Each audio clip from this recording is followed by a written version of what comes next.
창세기 41장입니다. 41절 바로가 또 요셉에게 이르되 내가 너를 애굽 온 땅의 총리가 되게 하노라 하고 자기의 인장 반지를 빼어 요셉의 손에 끼우고 그에게 세마포 옷을 입히고 금사슬을 목에 걸고 자기에게 있는 버금수레에 그를 태우매 무리가 그의 앞에서 소리 지르기를 엎드리라 하더라. 바로가 그에게 애굽 전국을 총리로 다스리게 하였더라. 이 장면은 애굽의 고위직이 취임할 때의 그 모습을 연상케 하죠. 왕이 자기 인장 반지를 빼어 요셉에게 주었다는 것은 왕의 권위를 요셉에게 위임했음을 뜻하고 있습니다. 요셉이 총리로 취임하는 침식을 보시죠. 43절의 버금수레는 쉽게 말해서 바로가 타고 다니는 1호차가 아닌 애굽의 2인자가 타고 다니는 2호차를 뜻하고 있습니다. 바로가 자기의 인장 반지를 요셉의 손에 끼우고 세마포 옷을 입히고 금사슬을 목에 걸게 하였고 2인자가 탈 수 있는 수레에 요셉을 태웠습니다. 당시 요셉의 총리 취임식이 얼마나 화려했는지에 대해서 기록된 야살의 책을 보겠습니다. 5,000명이 그들의 손에 빛나는 칼을 빼들고 요셉 앞에 행진하며 나갔고 2만 명이 요셉의 오른편에 행진했고 그의 왼편에 2만 명이 행진했다. 모든 여인들과 처녀들이 지붕 위에 서고 거리에 서서 요셉으로 인해 즐거워하며 기뻐하고 요셉을 바라보고 그의 아름다움을 응시하였다. 유향과 개수나무와 모든 종류의 향수로 길에 향기를 내었고 몰약과 알로에를 길가에 뿌렸다. 요셉은 말에 탄 채 하늘을 올려다보며 크게 말하되 그분께서 흙으로부터 가난한 자를 높이셨도다. 오 만군의 여호와여, 당신을 신뢰하는 사람은 행복합니다. 참으로 멋지죠? 노예로 끌려왔던 요셉이, 감옥에 갇힌 죄수 요셉이 과거의 모든 고통과 아픔을 뒤로하고 화려하게 애굽 총리로 취임을 합니다. 이 취임식의 엄청난 규모를 보시죠. 수만 명의 사람들이 요셉을 환호합니다. 수만 명이 칼을 빼들고 요셉을 호위하며 수많은 여인들과 처녀들이 아직 결혼하지 않은 총각 요셉의 아름다움을 응시하고 있죠. 요셉의 가슴은 얼마나 벅찼겠습니까? 요셉은 아마도 감동의 눈물을 흘렸을 것입니다.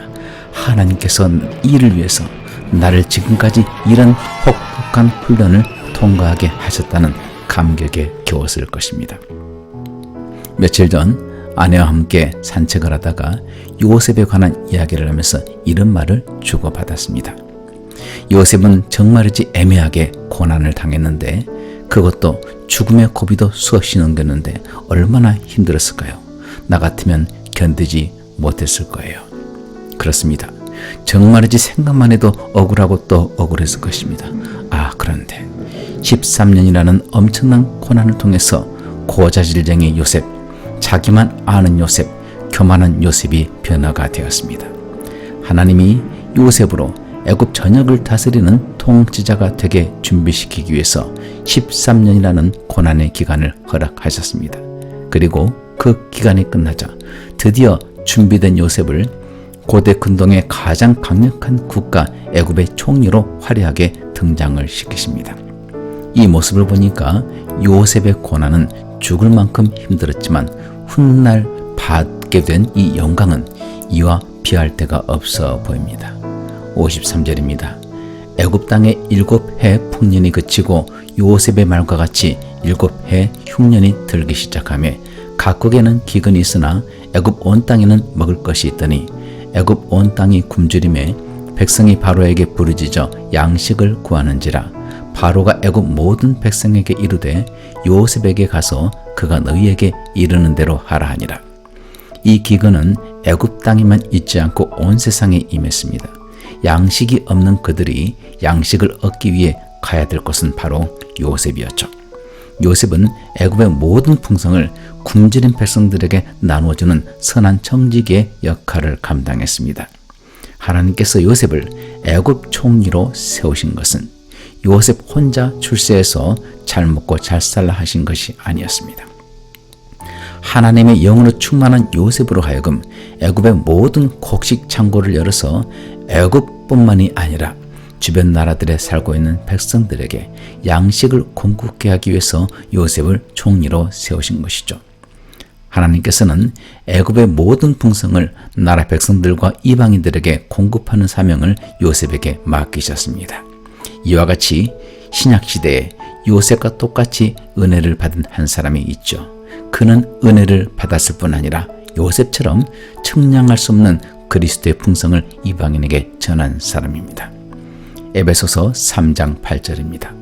모든 성도 중에 지극히 작은 자보다 더 작은 나에게 이 은혜를 주신 것은 측량할 수 없는 그리스도의 풍성함을 이방인에게 전하게 하시고, 저는 에베소서 이 말씀이 정말 좋습니다. 이 글은 바울이 기록했죠. 바울 역시 요셉과 같이 하나님께 은혜를 받았습니다. 이 은혜는 측량할 수 없는 그리스도의 풍성을 이방인에게 전하게 하기 위해서 하나님께서 주신 것이죠. 로마서 8장 17절입니다. 자녀이면 또한 후사 곧 하나님의 후사요 그리스도와 함께한 후사니 우리가 그와 함께 영광을 받기 위하여 고난도 함께 받아야 될 것이니라. 생각건대 현재의 고난은 장차 우리에게 나타날 영광과 좋게 비교할 수 없도다. 바울은 그리스도의 복음을 위해서 엄청난 고난을 받았습니다.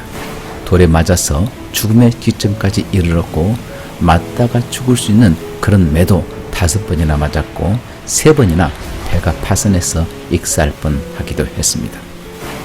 하지만 주님과 함께 영광을 받기 위해서 바울은 고난도 함께 받아야 했죠. 바울은 왜 고난을 자초했습니까? 그것은 바로 지금 받는 고난은 장차 나타날 영광과 비교할 수가 없기 때문이었습니다. 여러분은 그리스도와 함께 영광을 받기 위해서 어떤 고난을 지금 받고 있습니까? 고난이 없는 영광은 없습니다.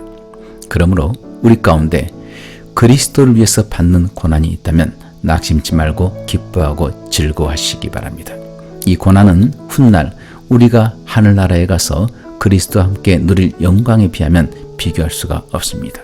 또한 그리스도인이라고 하지만 그리스도를 위해서 받는 고난이 지금 없다면 반드시 고민해야 됩니다. 세상 사람들과 똑같이 살고 있다면, 분별되지 않는 삶을 살고 있다면 이것은 고난이 없는 것입니다.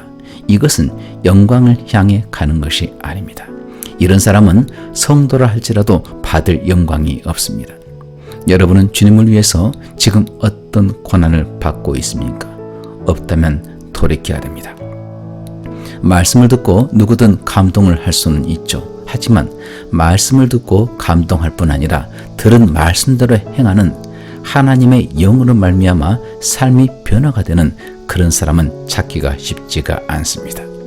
제발 말씀 듣는 것에서 그치지 마시기를 바랍니다. 돌이켜야 됩니다. 잘못된 행실과 죄악에서, 못된 습관에서 돌이켜야 되죠. 그렇지 않으면 그리스도를 위한 고난을 택하지 않는다면 영광도 없을 것이기 때문입니다.